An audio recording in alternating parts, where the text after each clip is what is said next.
कानपुर में आयोजित दिव्यांग हुनर मेले का आयोजन दिव्यांग डेवलपमेंट सोसाइटी के तत्वाधान में किया गया, जिसमें मुख्य अतिथि दिव्यांग सशक्तिकरण मंत्री नरेंद्र कश्यप ने फीता काटकर उद्घाटन किया। कार्यक्रम की शुरुआत दीप प्रज्वलित कर गणेश वंदना कर केंद्र सरकार और प्रदेश सरकार की चल रही दिव्यांगों के लिए योजनाओं के बारे में जानकारी दी और कहा कि सरकार दिव्यांगों के भविष्य और विकास के लिए दिन रात काम कर रही है। समय से उनको पेंशन दी जा रही है, उनके शिक्षा के लिए यूनिवर्सिटी खोली जा रही है। मुख्यमंत्री योगी आदित्यनाथ की सरकार में दिव्यांग दिन पर दिन प्रगति की ओर अग्रसर है। वहीं राष्ट्रीय दिव्यांग पार्टी के अध्यक्ष वीरेंद्र कुमार का कहना है, हजारों दिव्यांगों की पेंशन रुकी हुई है, बहुत ऑपरेशन सरकार कुछ नहीं कर रही है। दिव्यांग अधिनियम कानून लागू होने के बावजूद प्रदेश और शहर के किसी भी थाने में पालन नहीं किया जा रहा है। दिव्यांग अपने आप को असुरक्षित समझ रहा है, उनकी थाने में रिपोर्ट नहीं दर्ज की जा रही है। कई मामले अभी भी लंबित पड़े हुए हैं। सरकार ने दिव्यांगों के जख्मों पर तेजाब डालने का काम किया है। पहले विज्ञापन देकर लाखों रुपए विकलांगों से वसूल कर मुख्य सेविका और लोकपाल भर्ती की परीक्षा करा ली और जब नौकरी देने का नंबर आया तो उनको अयोग्य घोषित कर दिया। तब से दिव्यांग लखनऊ में धरना प्रदर्शन करने को मजबूर है, जबकि इस मामले में दिव्यांगजन सशक्तिकरण मंत्री नरेंद्र कश्यप को ज्ञापन देकर दिव्यांगों ने मदद की गुहार लगाई थी, लेकिन अभी सरकार दिव्यांगों के प्रति उदासीन बनी हुई है। मंत्री जी के बयान पर राष्ट्रीय दिव्यांग पार्टी के अध्यक्ष वीरेंद्र कुमार का कहना है कि इस सरकार में दिव्यांगों का जितना हनन हुआ, उनका अधिकार छीना गया है, उतना किसी भी सरकार में दिव्यांग पीड़ित नहीं हुआ है। सरकार ने उनको विकलांग से दिव्यांग की उपाधि तो दे दी है, लेकिन उनको स्वास्थ्य, शिक्षा, चिकित्सा और सुरक्षा की गारंटी नहीं दे रही है। दिव्यांग मेले जैसे कार्यक्रम शहर और आयोजित होना चाहिए, लेकिन उनके जीवन का भी उद्धार करे। सरकार में बैठे जिम्मेदार अधिकारी अपने कर्तव्य का निर्वहन नहीं कर रहे हैं। कानपुर में दिव्यांगजनों की कला के प्रदर्शन के लिए, उनके स्किल को रेस्पेक्ट देने के लिए आज वृहद स्तर पर प्रदर्शनी का आयोजन हमारी मनप्रीत जी के माध्यम से, उनकी संस्था के माध्यम से किया गया है। आज कई दर्जन संस्थाएं और कई दर्जन स्थानों पर अलग अलग टेबल लगा के, कैंप लगा के दिव्यांग जनों के हाथों से बने गए आइटम्स और सामग्री को प्रदर्शित किया जा रहा है। दिव्यांग जनों ने जिन जिन उत्पादों को बनाया है, उनको सेल करने के लिए अनेकों व्यापारियों को आमंत्रित किया गया है। हमारे विभाग का कर्तव्य है, हमारे विभाग की जिम्मेदारी और प्रयास है कि उत्तर प्रदेश के हर दिव्यांग जनों को काम मिले, सम्मान मिले, उनको सशक्त होकर किसी के सहारे पर ना रहना पड़े। इस नाते हमारी सरकार दिव्यांग जनों के लिए अनेकों योजनाएं संचालित करके उनको सशक्त करने का काम कर रही है। हम उत्तर प्रदेश में 11 लाख से अधिक दिव्यांग जनों को 12,000 रुपए प्रति माह भरण पोषण की राशि देकर उनकी जीवन की यात्रा को सरल कर रहे हैं। कुष्ठावस्था के जो दिव्यांगजन हैं, उनको 3,000 रुपए प्रति माह देकर हम उनके भत्ते का प्रबंध कर रहे हैं।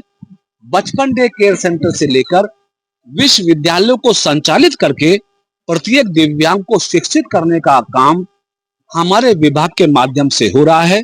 हमारे प्रदेश के माननीय मुख्यमंत्री आदरणीय योगी जी का लक्ष्य और संकल्प है कि हमें उत्तर प्रदेश को सर्वोत्तम प्रदेश बनाने के साथ साथ दिव्यांग जनों को सशक्त बना के उनकी हर समस्या का निदान करके उनको सबल बनाना है, सशक्त बनाना है, ताकि दिव्यांग जन भी सामान्य जनों की भांति अपना जीवन गुजार सके। हजारों दिव्यांगों की पेंशन रुकी हुई है, परेशान है क्या? एक भी दिव्यांग ऐसा शेष नहीं होगा कि जिसको हम पेंशन ना दे सकें।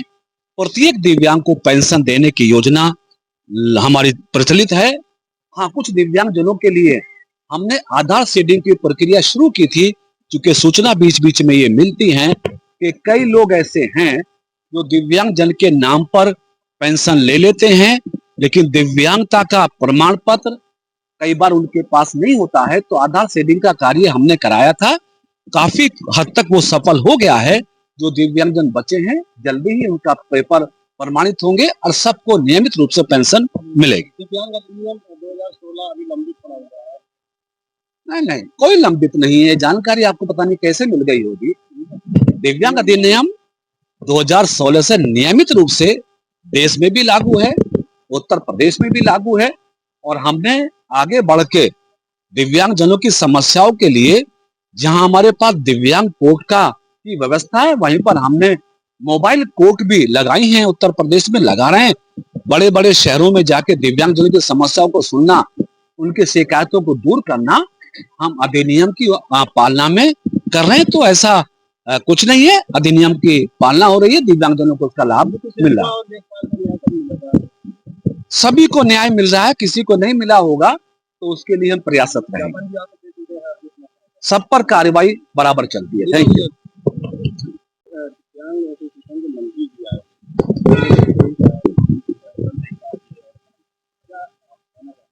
1.5 लाख दिव्यांगों की पेंशन रोकने की साजिश की जा रही।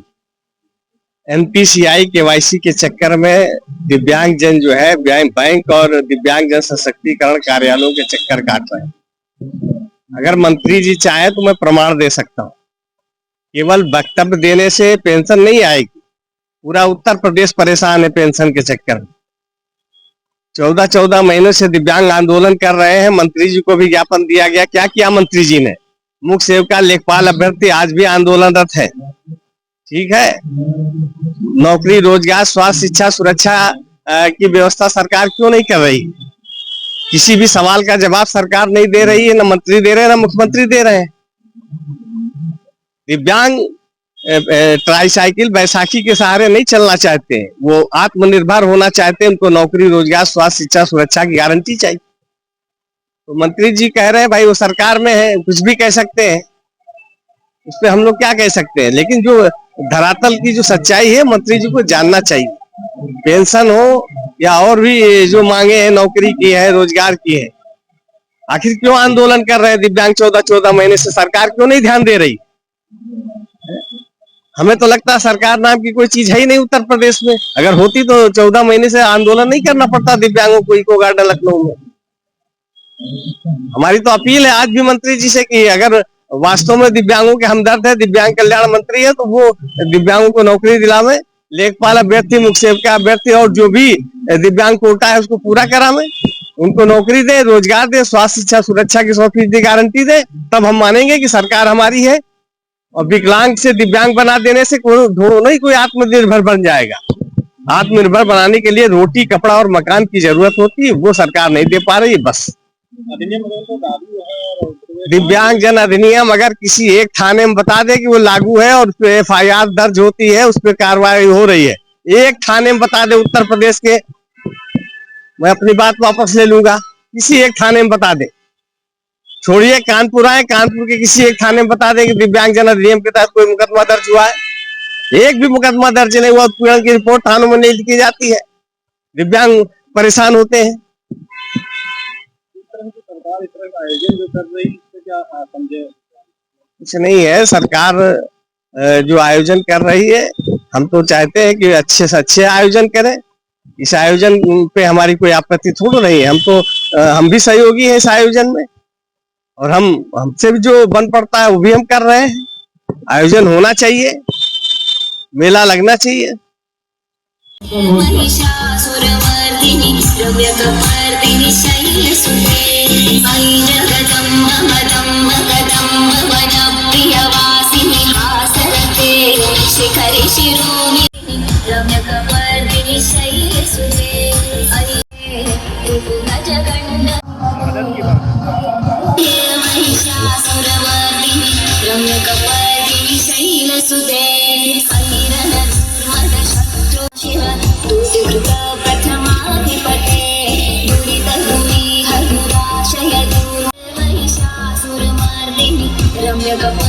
और दीवा ग्रुप मंच पे आ जाए। शक्ति के रूप में अपने आप को समय समय पर प्रदर्शित करती रही है। दिव्यांग शब्द दिव्यता से बना के माध्यम से भारत में अनेक अवसर पे देखा है। मुझे प्रसन्नता है इस मंच से नाम लेते हुए जगत गुरु रामभद्राचार्य जी। गुरु जी 2 वर्ष की आयु से दृष्टिबाधित, जो महान संत महान गुरु 2 वर्ष की आयु से दृष्टिबाधित हो, वो 220 से ज्यादा धार्मिक ग्रंथों को लिखता है, 20 भाषाओं का ज्ञान रखता है।